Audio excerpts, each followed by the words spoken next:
오늘 저와 여러분이 함께 읽은 본문은 성경에서 가장 중요한 장면이고 또한 최고의 장면입니다. 이게 중요한 장면이고 또 최고의 장면이니까 성경도 좀 많이 다루면 좋을 것 같지 않겠습니까? 마치 그 인기 있는 드라마는 원래 한 16부작 하려고 했다가 20부작 늘리잖아요. 엿가락 늘리듯이 쭉 늘려가지고 좀 더 보게 하고 뭐 이런 경향들이 좀 있긴 있는데, 마태도 예수님이 죽으시는 이 십자가의 장면을 좀 이렇게 느려뜨려가지고 많이 기록하면 될 것 같기도 한데, 오늘 우리가 함께 읽은 마태는 굉장히 아주 짧고 간략하게 기록해 놨다 이겁니다. 그럼 당연히 이제 질문이 되겠죠. 왜 그렇게 마태는 이 중요한 장면을 이토록 짧게 기록을 했을까? 라고 물어보면은 되게 많은 학자들은 이렇게 이해를 합니다. 그러니까 마태가 전하려고 하는 메시지가 분명한데 이 메시지 위에 이것저것이 막 달라붙으면요, 그 메시지가 좀 애매해지고 모호해지고 중구난방이 되지 않겠어요. 그렇기 때문에 정확하게 내가 전달하려고 하는 메시지만 탁 전하고 나머지는 과감하게 빼버려서 성도들로 하여금 애매하거나 모호하지 않고 분명히 알 수 있게 하려고 이렇게 짧게 기록했다라고 우리가 이렇게 알고 있다 이겁니다. 그럼 이제 당연히 질문이 되는 거예요. 마태가 전하려고 하는 메시지는 뭘까요? 그러면 십자가의 장면에서 마태가 꼭 이야기하고 싶어하는 그 장면은 뭘까요? 우리 이렇게 이야기하고 있습니다. 사단은 예수님이 십자가 지는 것을 어떻게 해서든지 방해하고 싶은 거예요. 반면에 예수님은 그 모든 방해를 뚫고서라도 기필코 십자가를 지시겠다는 거라 이겁니다. 이걸 좀 구체적으로 좀 이야기를 해야 될 것 같아요. 우선 사단이 어떻게 방해를 하냐면 오늘 본문에는 총 7가지 방해가 등장합니다. 성경에서 7이 등장했으니까 이거 어마어마한 느낌이 팍 오시겠죠. 첫 번째는 이겁니다. 십자가를 대신 지었다라는 것입니다. 누가 대신 지었냐면 구레네 사람 시몬이라는 사람이 대신 십자가를 지고 골고다 언덕을 올랐다 그러는데, 원래 이건 일반적인 방식이 아닙니다. 원래 일반적인 방식은 그 십자가를 누가 지고 올라가는 거예요? 죽는 자가 지고 가는 거예요. 자기 십자가는 자기가 지고 가는 거예요. 근데 예수님은 자기 십자가를 자기가 지고 못 올라간 거란 말이에요. 그럼 당연히 이제 궁금해지는 겁니다. 왜 예수님은 못 지고 올라가셨을까? 그분이 다른 사람보다 뭐 육체적으로 좀 모자란가? 뭔가 문제가 있는가? 이런 생각이 들어가겠지만 예수님이 약한 건 사실이지만 그 정도로 무력한 분은 아니란 말이에요. 충분히 그건 감당할 수 있음에도 불구하고 그걸 못 지고 올라간다 이겁니다. 그거 왜 그럴까요? 우리가 지난주나 그 전주에 계속해서 보았던 게 뭐냐면은 예수님이 겟세마네 동산에서 잡히고 오늘 십자가에 지는 동안에 순탄한 인생을 걸어온 것이요, 아니더라 이겁니다. 밤새도록 이리저리 끌려다니면서 재판을 받아야 됐고 또 그 많은 사람들 앞에서 공격을 받아야 됐고 심지어는 뭐 매를 맞고 뺨을 맞고 뭐 침뱉음을 당하고 뭐 가시면류관을 쓰고 뭐 홍포를 뒤집어 쓰고 뭐 이렇게 막 가죽이 찢어질 만큼 살까지 찢어질 만큼 고통을 당했다는 사실을 우리가 여러 군데에서 봤단 말이에요. 그러니 로마 병사들이 예수님을 너무 괴롭혀 나가지고 너무 고통스럽게 해나가지고 자기 몸 하나 간수할 수 있는 상황이 지금 안 됐다 이겁니다. 그렇기 때문에 대신 지고 올라간 거예요. 일단 이거 하나 해놓고, 두 번째는 쓸개탄 포도주를 마시겠다라고 되어져 있는데 간혹 어떤 책 보니까 이 쓸개탄 포도즙을 마취제라고 이해하시는 분들이 간혹 있더라고요. 뭐 독하고 그러니까 그런 뭐 생각이 드실 수 있겠지만 상식적으로 생각해 봤을 때 사형수를 마취시켜서 사형시키는 데가 있던가요? 그 있지 않아요. 사형수는 그냥 사형당하는 거예요. 그래 이게 쓸개탄 포도주는 마취제라는 것이 아니고 포인트는 쓸개에 있습니다. 쓸개. 뭐 대부분의 성도들이 쓸개를 생으로 먹어보신 분은 없겠죠. 그렇지만 쓸개하면 딱 느는 느낌은 있잖아요. 어떤 맛이에요? 쓰죠. 그것도 어떻게 써요? 겁나 써요. 그렇기 때문에 이 쓰다라는 말이 성경에 이제 말하니까 먹을 수 없을 만큼 고통스럽다는 거예요. 다시 말하면 로마 병사가 왜 쓸개탄 포도주를 주냐면은 예수님 덜 아프라고 하는 것이 아니라 고통스러우라고, 더 고통스러우라고, 고통의 의미로 담아가지고 이거를 주고 있더라 이겁니다. 세 번째는 그 옷을 제비 뽑았고 명패를 달았다고 하는데, 뭐 예수님이 입고 있는 옷이 최소한 저 옷 정도는 돼야 나눌만 하지 않겠습니까? 예수님 아시다시피 그냥 뒤집어 쓰고 사신 분 아니겠어요?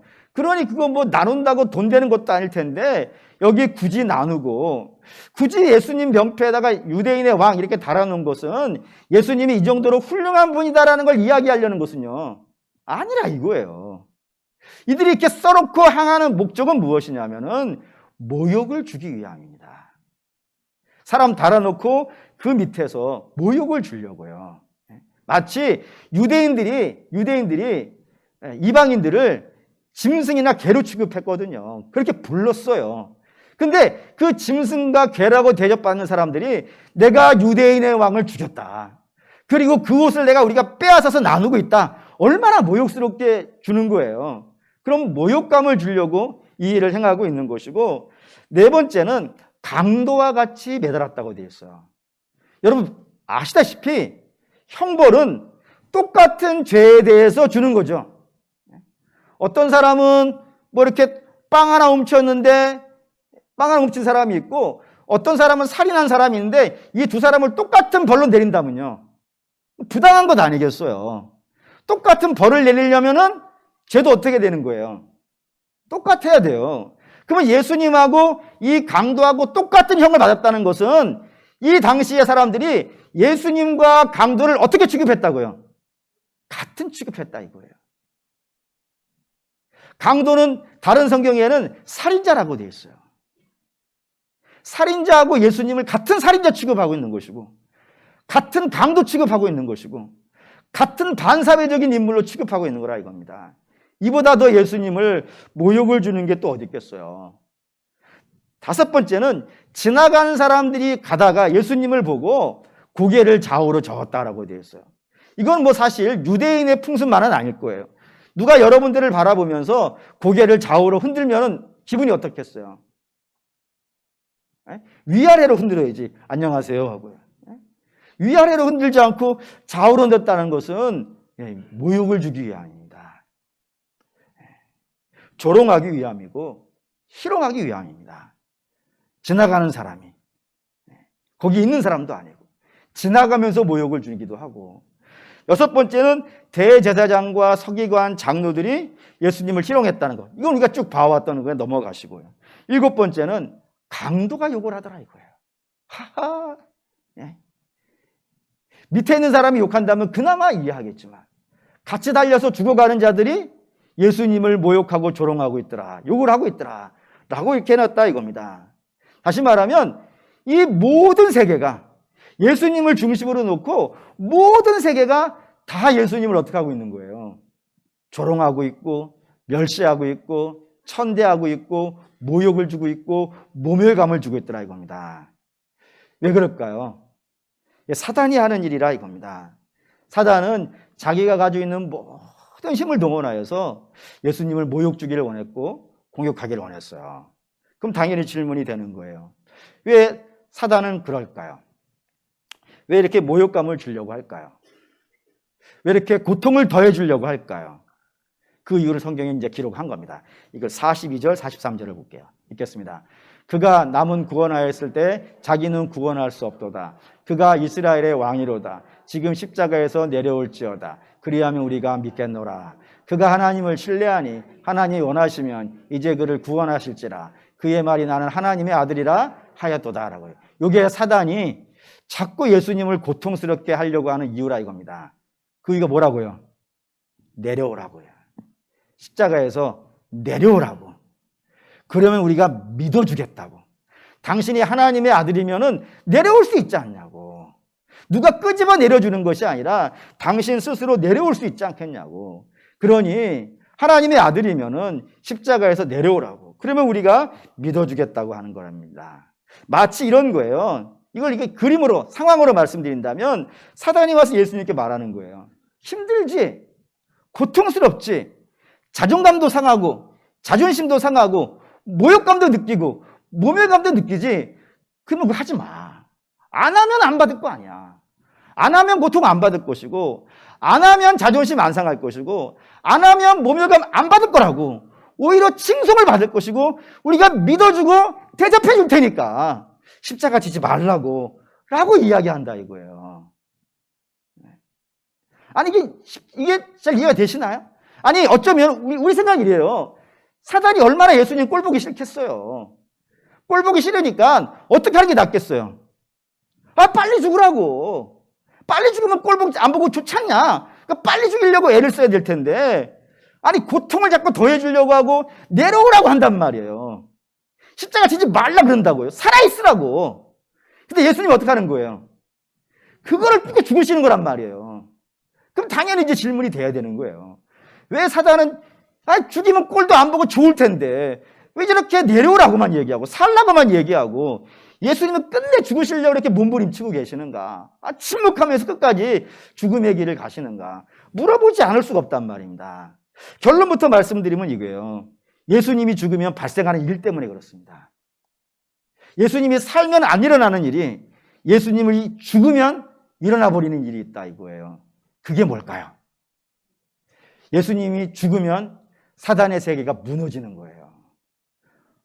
반면에 예수님이 안 죽으면요, 사단의 세계는 이어지는 거예요. 그러니까 예수님이 저 사단의 세계를 무너뜨리고, 반대로 얘기하면 사단의 세력 앞에 붙잡혀 있는 당신의 백성들을 어떻게 하려고 하는 거예요? 사단을 치고 그들을 데려 나오는 방식이 이 죽는 방식이기 때문에 예수님이 죽으시려 한다 이겁니다. 요거를 성경은 정말 많이 얘기해요.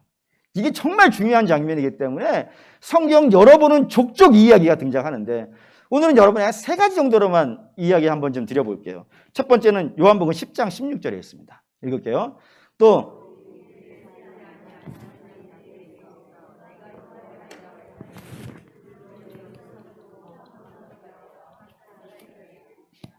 여기 울이라는 게 있어요. 울이라는 건 뭐 당연히 울타리인데, 이 울타리는 예수님이 안에 있는 울타리예요. 예수님이 양의 문이 되신 울타리예요.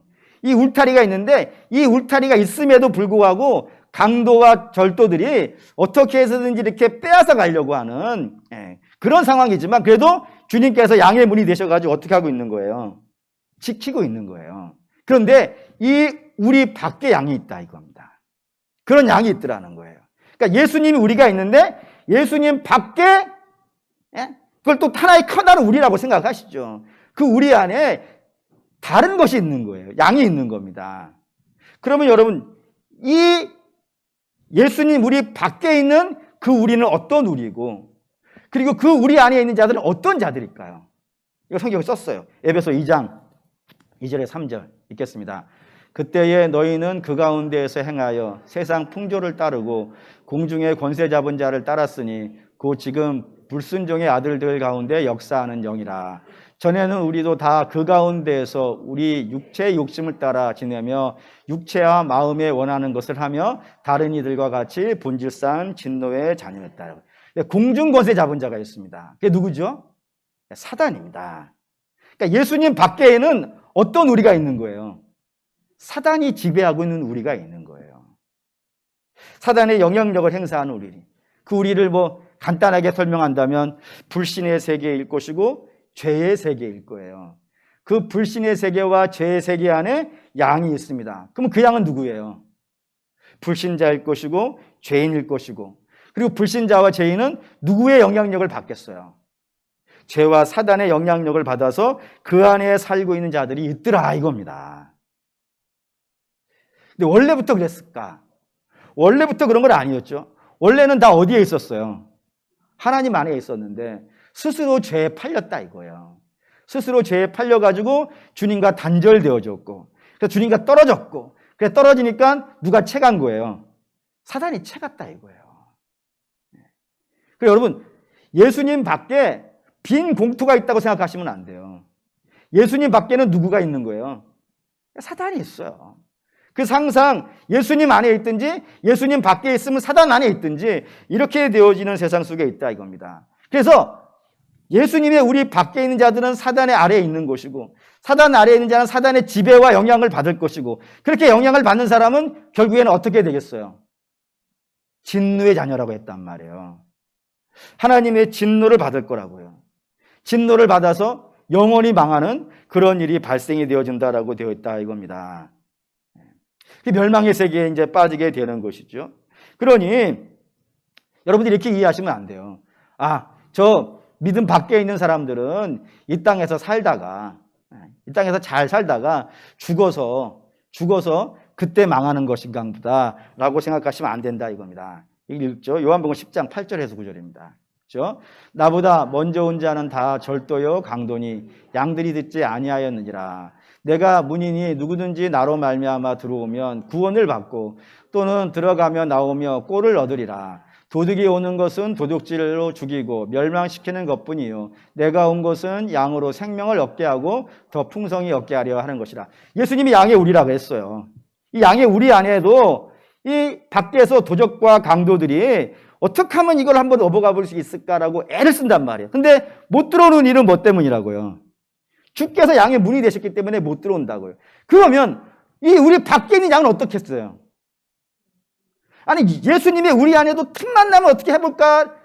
할 수도 없지만 할 수도 없음에도 불구하고 어떻게 하면 한번 해볼까라고 이렇게 애를 쓰고 있는 판인데 예수님 우리 밖에 있는 양들은 어떤 상태가 되겠냔 말이에요. 날마다 강도와 도적에 의해서 강탈당하고 뺏기지 않겠냔 말이에요. 죽임을 당하지 않겠냐고요. 그런 상태에 산다 이겁니다. 그러니까 예수 믿지 않는 사람들은 어떤 상태를 사냐면 날마다 공격당하는 거예요. 그냥 죽어서만 심판받고 끝나면 다행이죠 그게. 근데 살아서도 날마다 빼앗긴다고요. 날마다 공격당하고 날마다 시련을 받으니까 사는 것 자체가 뭐예요? 기쁠 수가 없어요. 사는 것 자체가 기쁠 수가 없어요. 비참할 수밖에 없고 고통을 받고 이 땅을 살다가 죽어서 결국에는 어디까지 간다 이거예요. 지옥까지 간다 이겁니다. 근데 이게 더 안타까운 건 뭐냐면은 거기에 살고 있음에도 불구하고 예수 밖에 살고 있어가지고 날마다 강도와 절도들에 의해서 강탈을 당하고 있음에도 불구하고 그게 자기의 인생인 줄 아는 거예요. 이게 사람은 다 이렇게 사는 거야. 사람은 다 그렇게 사는 것이지. 그러면서 그 세계에 적응하려고 하고 그 세계에 적응이 안 되면 팔짝 타령을 하고 신세한탄을 하고 남을 원망하고 모든 게 다 쟤 때문이야라고 핑계를 대고 그러면서 인생을 평생을 살다가 그렇게 허무하게 끝나버리는 그런 삶이 된단 말이에요. 여기서 어디로 나갈지 방법을 찾지도 못하고 그 방법을 구하지도 못하고 알지도 못하고 그냥 거기에 마치 바로 안에 이스라엘이 자식들을 빼앗겨서 나일강에 집어던짐에도 불구하고 거기서 떠나지 못하는 것처럼 그렇게 계속 거기서 살다가 망하는 인생이 되어지더라 이겁니다. 이보다 더 안타까운 게 어디 있겠어요? 예수 밖에 있죠. 강도와 절도에서 강탈을 당하고 있죠. 근데 거기서 벗어날 길이 없는 거예요. 그게 죄 아래 사는 사람의 모습이고 세상 아래 살아가는 사람의 모습이고 사단 아래 살아가는 모습이라 이겁니다. 근데 이 모습에 대해서 유일하게 안타까워하는 분이 있더라 이겁니다. 본인들도 안 안타까워하는데 그 사태에 대해서 너무 안타까워하는 분이 있으니 그분이 누구라고요? 선한 목자 되신 예수님이라 이겁니다. 그 예수님이 강도와 절도하고는 다른 거예요. 강도와 절도는 양에게서 뭔가를 빼앗아 가지고 자기를 채우려고 하는 자인 반면에 선한 목자는 어떻게 한다고요? 그 양을 풍성하게 해주는 자라고요. 살만 나게 해주는 자고 복 있게 해주는 자가 있더라 이겁니다. 그래서 그 복 있게 해주려는 분이 결심을 한 거예요. 내가 가서 데려오리라. 저 우리 밖에 있는 양을 내가 가서 데려오리라라고 결심을 하신 거예요. 근데 문제가 하나가 있는 겁니다. 어떤 문제냐면 예수님은 힘이 있으니까 저 사단의 우리의 강제로 쳐들어가 가지고 그걸 막 강제로 뺏어오면요. 그걸 못하는 거예요. 여러분 예수님이 못하는 것. 예수님 전능하신 분 이렇게 돼 있는데 전능하신 분임에도 불구하고 못하는 게 있습니다. 뭘 못할까요? 죄 짓는 걸 못하시고 불의를 못하시고 악을 못 행하십니다. 하나님 못 하시는 거예요. 그건 기본적으로 못 합니다. 그러니 강제로 뺏어오고 강탈하는 거 누구나 하는 일이에요. 그럼 사단이 하는 것이고 죄가 하는 일이기 때문에 예수님은 그거를 못 해요. 남의 우리에 있는 거를 빼오려면은 정당한 방법을 해야 돼요. 그 정당한 방법이 뭐겠어요? 예를 들어서 여러분들이 슈퍼에 갔어요. 슈퍼에 갔더니 슈퍼 주인께서 여러분들을 왕으로 모시는 거예요. 손님을 왕이라 그랬으니까 어서 오십시오. 그러니까 이 사람들이 나를 왕으로 하시는구나 해가지고 진열대에 있는 거 탁 들고 나가려고 그러면요, 강도야 그럴 거 아니겠어요. 그럼 뭐가 그렇게 할 수 없어요. 그걸 갖고 나가려면 어떻게 해야 되겠습니까? 값을 내야지. 값을 내야죠. 값을 내야 가져오는 거예요. 그러니까 예수 밖에 있는 다른 우리에 있는 양을 데리고 나오려면 어떻게 해야 되겠어요? 값을 내야 돼요. 양값을 내야 돼요. 그럼 양값이 얼마일까요, 여러분? 성경 보시죠. 출애굽 21장 23절 읽겠습니다. 그러나 다른 애가 있으면 값되 생명은 생명으로. 예. 이 율법이라 그럽니다. 이 율법은 누가 개정하신 거예요? 하나님이 하신 겁니다. 하나님이 율법을 제정해 놓으시고 하나님이 율법을 어기시면요, 하나님 불의한 분이 되겠죠. 하나님 저 말씀 지켜야 돼요. 하나님이 누구보다 잘 지키세요. 그렇기 때문에 그 양을 데려오기 위해서는 값을 내야 되는데 그 값이 생명이에요. 생명을 내시는 겁니다. 누구 생명으로 내는 거예요? 아들의 생명으로 내는 거예요. 아들의 생명을 내고 데려오는 겁니다. 그리고 사랑하는 우리 믿음의 성도 여러분, 저와 여러분들 한 분 한 분은 다 값이 있는 거예요. 지금 공짜가 아니에요. 우리는 공짜로 받은 것이지만, 우리는 공짜로 그 은혜를 입은 것이지만, 여러분들을 데려오신 분은 값을 내고 데려오신 거라니까요. 그 값이 뭐였다고요?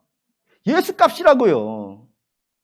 그러니까 우리 서로를 보면서 질시하고 모욕을 주면 안 돼요. 내가 저를 멸시하고 저를 핍박하면은 누구를 핍박하는 것이 되는 거예요? 주를 핍박하는 게 된단 말이에요. 값이 주님 값이기 때문에 그래요. 그건 또한 여러분 자신도 학대하면 안 돼요. 여러분 얼마나 귀해요. 하나님의 아들의 값을 내고 데려오셨는데, 그래서 값을 이렇게 내십니다. 보시죠. 요한복음 10장 11절 읽겠습니다.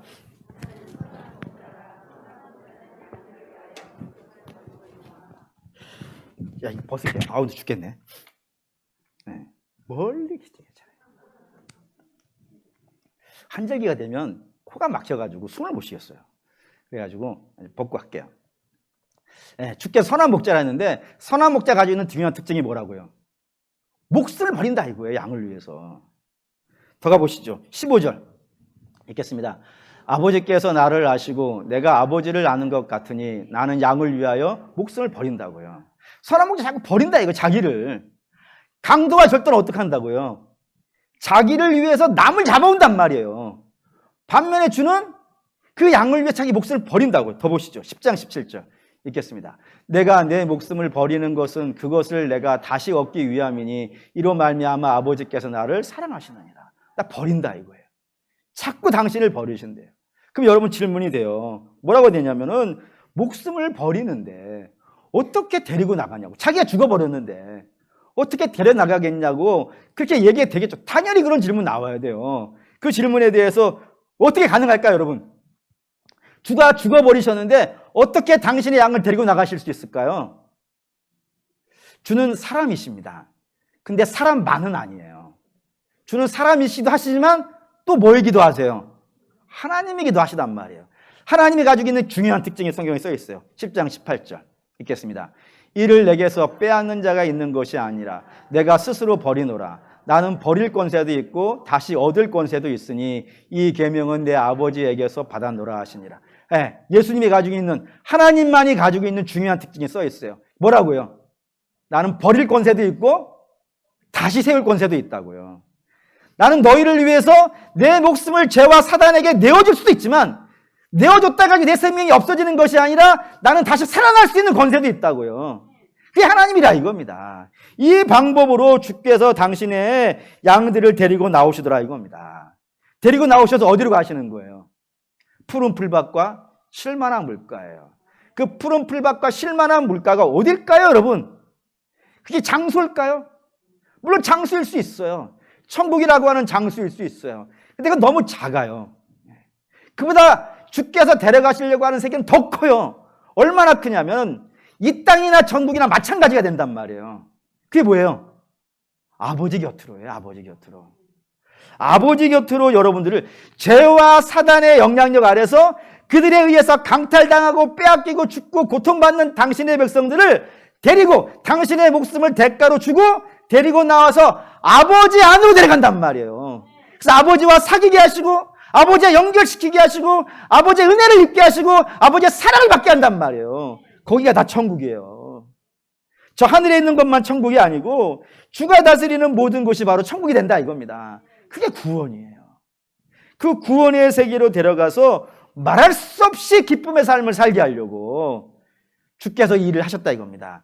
그걸 위해서는 반드시 어떤 일이 있어야 된다고요? 당신을 죽이는 값을 내야 된다 이겁니다. 좀 더 가볼게요. 로마서 11장 17절 있죠.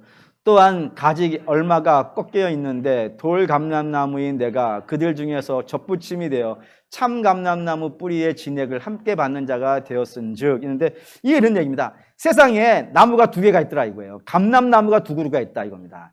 하나는 참 감람나무가 있고 또 하나는 돌 감람나무가 있어요. 이 참 감람나무의 열매는 쓸모가 있어가지고 값이 나가고 가치가 있어요. 반면에 돌 감람나무는요, 그 열매가 가치가 없고 쓸모가 없기 때문에 버림받는다 이겁니다. 그럼 여기에 당연히 참 감람나무는 뭐를 상징하는 거겠습니까? 예수님. 돌 감람나무는 뭐를 상징하는 거겠습니까? 죄인을 상징한다 이거예요. 근데 여기에 문제가 하나가 있어요. 돌 감람나무가 자기가 돌 감람나무인지를 모른다 이거예요. 왜요? 잎도 피고 꽃도 있으니까. 그래서 딱 보기에는 어때요? 괜찮아 보인다 이거예요. 괜찮아 보이기 때문에 나도 참 감람나무가 될 수 있을 거야. 분명히 때가 되면 참 감람나무가 나올 거야 라고 기다린다 이거예요. 근데 돌 감람나무에서는 절대로 뭐가 안 나와요. 배나무에 사과가 안 나듯이, 감나무에 대추가 안 열리듯이 돌 감람나무에는 참 감람나무가 열리지 않아요.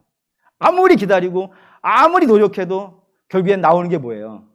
돌 감람나무 열매예요. 다시 말하면 죄인은 뭐를 낳을 수밖에 없어요? 죄를 낳을 수밖에 없어요. 그가 아무리 노력을 하고 아무리 열심을 낸다 하더라도, 그리고 그가 박사가 되었든 대통령이 되었든 재벌이 되었든 교수가 되었든 박사학위를 1000개를 가졌든 관계없이 그가 내놓을 수 있는 건 죄밖에 없어요. 근데 그 죄를 낼 수밖에 없는 돌 감람나무가 참 감람나무 열매를 내는 방법이 있더라 이겁니다. 단 하나의 방법이 있더라 이거예요. 그게 뭘까요? 접붙이는 거라 이겁니다. 농사를 안 지어봐서 접붙이는 게 뭔지를 몰라. 네이버 창에다가 물어봤습니다. 어떻게 접붙입니까? 했더니 친절하게 네이버께서 알려주셨어요. 네이버 박사님께서 알려주셨어요. 뭐라 알려주셨냐면 참 감람나무를 잘라라 이거예요. 거기다가 돌 감람나무를 붙이라 이거예요. 그리고 비닐로 똘똘 감으라고. 참 감람나무의 진액이 돌 감람나무에 들어가지 않도록 비닐로 똘똘 감으라고. 그러면 참 감람나무의 진액이 돌 감람나무 안에 들어갈 것이고, 그 들어간 것이 결국에는 뭐를 만들어낼 거라고요? 참 감람나무 열매를 만들어낼 거라고요. 사랑하는 여러분, 이것입니다. 죄인이 어떻게 의의 열매를 맺겠어요? 사단 아래에 있는 자들이 어떻게 성령의 열매를 맺겠어요? 불가능합니다. 하지만 가능한 방법이 있어요. 그 가능한 방법이 뭐예요? 예수님께 붙이는 거예요. 보시죠. 요한복음 15장 5절 읽겠습니다. 나는 포도나무요 너희는 가지라. 그가 내 안에 내가 그 안에 거하면 사람이 열매를 많이 맺나니 나를 떠나서는 너희가 아무것도 할 수 없습니다. 예수께 붙어 있어야 열매를 맺는다고요. 예수께 붙어 있으려면 어떻게 한다고요? 예수님을 잘라야 되는 거예요. 예수님을 죽여야 되는 거예요. 예수님이 죽여야 그 상처에다가 우리를 붙일 수가 있지. 죽지 않고서는 붙일 곳이 없더라 이겁니다. 그래서 예수님이 당신을 죽이시는 거예요. 죽이시고 당신과 우리를 붙이시고 그 위에다가 성령으로 싸는 거예요. 싸가지고 예수님의 진액이 온전히 우리에게 들어올 수 있도록. 그럼 우리는 예수님의 진액을 받아야지. 부지런히 받아야지. 그 은혜를 받고 그 사랑을 받고 그 역사에 머물러 있어야 돼요. 그렇게 되면 어떻게 되겠어요? 때가 되어지면은 거기에 열매들이 등장하고 그 열매들이 저와 여러분들을 풍성하게 만들더라 이겁니다. 하나 더 가볼게요. 첫사람이 죄를 지었습니다. 첫사람 아담과 하와가 죄를 짓고 나서 제일 먼저 나타나는 현상이 하나가 있었습니다. 그 현상이 뭐냐면 부끄러움입니다. 부끄러움을 당하기 시작했어요. 근데 원래 사람은 부끄러움이 없는 사람이었어요. 보시죠. 창세기 2장 25절 있습니다. 아담과 그의 아내, 둘 다 허물이 있다 이거예요. 둘 다 부족하다 이거예요. 벗었으니까 부끄럽겠죠. 근데 그 부끄러움이 없었대요. 서로 지적하지 않고 서로 공격하지 않으니까 그렇겠죠. 부끄러움이 없었대요. 근데 죄가 들어오자 그 벗은 몸이 부끄러워지기 시작했어요. 창세기 3장 7절 읽겠습니다. 이에 그들의 눈이 밝아져 자기들이 벗은 줄을 알고 무화과 나무 잎을 엮어 치마로 삼았더라. 죄가 들어오고 나니까 수치가 생기기 시작하였고 부끄러움이 나타나기 시작했어요. 그리고 이 수치와 부끄러움을 가리기 위해서 사람들이 노력을 하나 했답니다. 그 노력이 뭐예요? 나뭇가지로 옷을 해입는 거예요.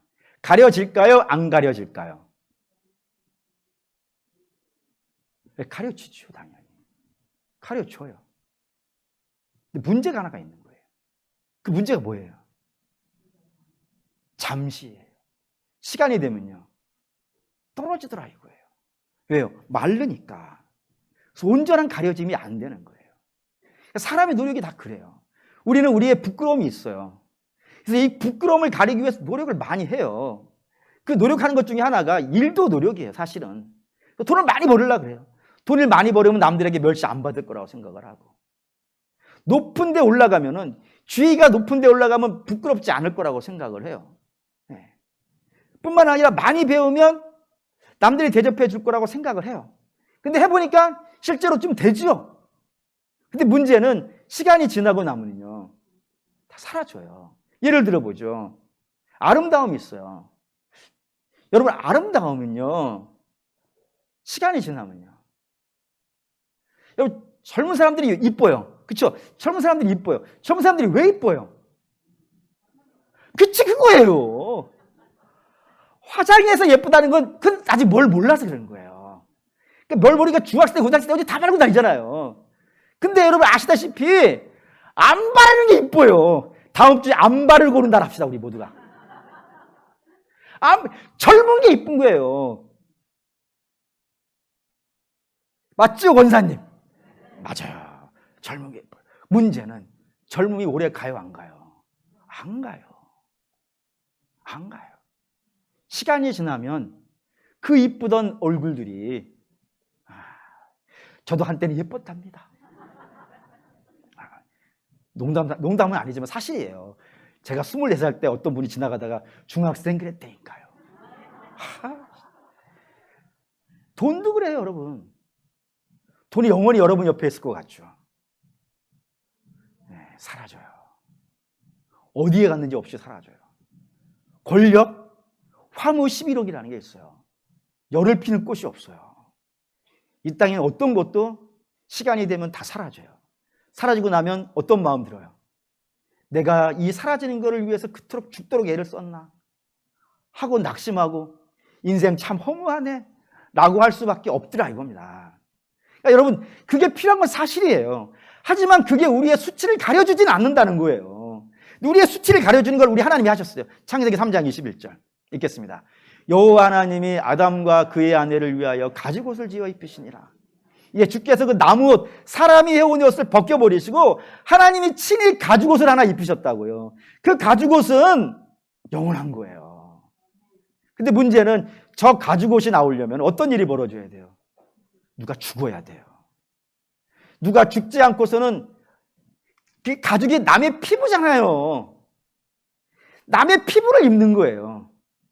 근데 그게 어떻게 살아있는 자의 피부를 입을 수 있겠어요? 죽어야 피부가 나오는 거예요. 근데 그 죽음을 누가 당하시는 거예요? 예수님이 당하신다 이거예요. 저거 비유예요, 창세기 저거. 우리 하나님께서 예수 그리스도를 죽여서 그 수치를 그리스도의 몸으로 입혀주시는 거란 말이에요. 그러니 이제는 우리는 하나님 앞에 가서 부끄럽지 않다 이거예요. 담대히 하나님 앞에 나갈 수 있는 건, 죄인이 담대히 하나님 앞에 나갈 수 있는 것은 우리의 의와 우리의 노력으로 나가는 것이 아니라 우리가 예수 그리스도를 뒤집어 쓰고 나가신다 이거예요. 그러면 그 수치가 가려지고 하나님께서 우리에게 놀라운 은혜를 부어주시더라 이겁니다. 그걸 위해서 우리 주님이 죽으시는 거라 이 말입니다. 여기 세 가지 이야기했는데 이 세 가지 다 공통점이 있죠. 그 공통점은 뭐냐면 예수님과 우리가 연합해야 돼요. 연합해야 돼요. 연합해야 돼요. 근데 예수님과 연합하려면은 우리 쪽에서는 답이 없어요. 주께서 답을 내놓으셔야 되는데 주께서 내놓으신 답이 뭐였다고요? 당신을 죽이는 거라 이겁니다. 양의 목숨을 거하기 위해서 양의 대가로 당신의 목숨을 내놓아야 되고, 당신과 우리를 연결시키기 위하여서 당신을 죽이시는 일을 하셔야 되고, 당신의 피부를 우리에게 내어주시는 일이려면 당신을 죽여야 된다 이거예요. 이게 다 십자가라 이겁니다. 이 십자가를 통하여서 우리 주님이 우리가 연합할 수 있는 거예요. 주리와 죄인된 우리가 주께서 연합되었으니까 이제 그 죄의 울타리를 나올 수 있겠어요, 없겠어요? 나올 수 있지. 주께서 부르시는 거예요. 나와라! 박사 나와 이제! 그럼 나올 수가 있는, 누구도 나오는 걸 막지를 못해요. 전에는 사단이 지배하고 있었기 때문에 나가려고 하면 못 나가게 막았지만 이젠 주와 연합되었으니까 나오라 그러면요, 소유권이 바뀌었기 때문에 나올 수가 있더라 이거예요. 그게 하나님의 자녀예요. 하나님의 자녀가 되었으니까 생명의 면류관을 쓸 수 있겠어요, 없겠어요? 쓸 수 있어요. 의의 삶을 살 수 있겠어요, 없겠어요? 살 수 있어요. 천국에 갈 수 있겠어요, 없겠어요? 갈 수 있어요. 다 연결되어진 것이라 이겁니다. 이 모든 것들이 이루어지려면 우리가 하나님의 자녀가 되고 의의 면류관을 쓰고 의의 삶을 살 수 있고 천국에 들어가려면 방법은 단 하나밖에 없는 거예요. 예수님 죽어주셔야 돼요.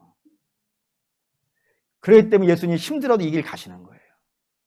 내가 저들을 풍성하게 해준다 약속했으니까, 저들을 고쳐주신다고 하셨으니까, 다시 돌아오게 하신다고 하셨으니까, 주께서 회복시켜 주신다 하셨으니까 그 일을 이루시기 위해서 당신이 죽는 길을 가는 것이고, 사단은 그렇게 되어지면 자기 거 뺏기니까 죽어도 안 내어놓으려고 그런다 이겁니다. 근데 사랑하는 믿음의 성도 여러분, 이거 반대로 한번 생각해 보시죠. 주께서 너무 고통스러운 거예요. 너무 모욕감을 당하고, 내가 저 피조물로 인하여서 이런 모욕감을 당하네. 어느 배우가 그랬다면서요. 너는 내게 모욕감을 줬어. 그러시기로 우리 주님이 우리 피조물 된 우리들에게 너는 나에게 너무 모욕감을 줬어. 나 안 할래. 나 십자가 내려갈래. 그럼 내려가실 수 있을까요, 없을까요? 있죠. 전능하신 분인데 그거 못 내려오겠어요. 내려올 수 있죠. 근데 내려오시면 어떻게 되겠어요? 비극이 되죠. 우리 여전히 죄 우리 안에 있어야 돼요. 우린 예수님과 접붙이지 못하여서 돌감람나무로 있어야 돼요. 그리고 우린 여전히 나뭇잎, 잎 떨어질까봐 아둥바둥거리면서 붙이려고 본드질하고 있어야 돼요. 얼마나 비극적인 인생이 되어지냐 이건 말입니다. 근데 참 감사하게도 우리 주님이 안 그려주신 거예요. 그걸 견뎌주신 거예요. 끝까지 견뎌주신 거예요. 그래서 죽기까지 하신 거예요. 그래서 이제 우리는 자유함을 입었다 이겁니다. 근데 여기 문제가 하나만 더 있어요. 자유함을 입어서 주께서 부르셨는데, 그래서 우리는 나왔는데 하나님께로 가지 않고 엉뚱한 데로 헤매고 있는 영혼들이 있더라 이거예요. 접붙임을 당하여서 참나무로부터, 참감람나무로부터 진액을 받아야 되는데 그 진액을 옆으로 흘려버리는 자들이 있더라 이거예요. 그리고 주께서 가죽옷을 입히셨는데 그걸 벗고 자꾸 저 나뭇잎 바라보면서 그걸 부러워하는 자들이 있더라 이거예요. 그래서 믿음의 삶으로 못 가고 있는 거예요. 그게 참 안타깝더라 이겁니다. 그러니 풍성한 삶을 못 누리고 있는 거죠. 바로 겁나는데 우리 사랑하는 믿음의 성도 여러분, 여러분들이 어떻게 여기까지 오셨는지를 기억하셔야 돼요. 우리의 노력과 우리의 힘으로 여기 온 게 아닙니다. 우리 주님이 우리를 위해 죽어주셨기 때문에 이 새 생명이 있고 여기 왔단 말이에요. 그럼 이제 우리 어떻게 해야 되겠어요? 주님 따라 가야 되지 않겠습니까? 사명의 음침한 골짜기라 하더라도 주님 따라 가야 되겠죠. 그리고 우리는 주님으로부터만 공급을 받아야 돼요. 주님으로부터 공급을 받아야 되니까 우리는 예배를 사모해야 돼요. 주의 말씀을 사모하고 기도를 하고 의의 삶을 살려고 해야 돼요. 마치 이런 겁니다. 부모님이 고생을 해서 애들을 가르쳐요. 자녀가 그걸 어느 날 알았어요. 그래서 부모님이 고생해 고맙다고 눈물을 흘리고 있는 거예요. 그럼 여러분 뭐라 그러시겠어요? 됐어, 이제 그만하고 가서 뭐 하라고? 공부해! 라고 하시기 아니겠어요? 마찬가지로 여러분 사랑하는 우리 믿음의 성도 여러분, 은혜 받았으면 주님의 날마다 공급을 받으세요. 날마다 공급받고 이제 어떻게 하시겠어요?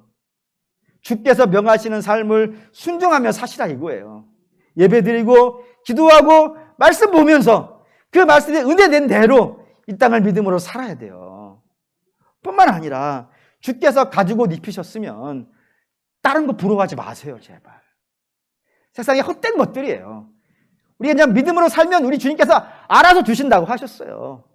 그거 주께서 주신 것에 자족하시고 헛된 거에 자꾸 욕심 부리고 살지 마세요. 그 순간에 우리가 다시 무너지니까. 그리고 사랑하는 우리 믿음의 성도 여러분, 바라고 없나는데 주께서 우리에게 새 생명을 주시려고 당신의 목숨을 십자가에 다셨어요. 그러면 새 생명 가운데 거하세요. 그런 믿음의 삶을 사는 저와 여러분 되시기를 주의 이름으로 축원합니다. 아멘.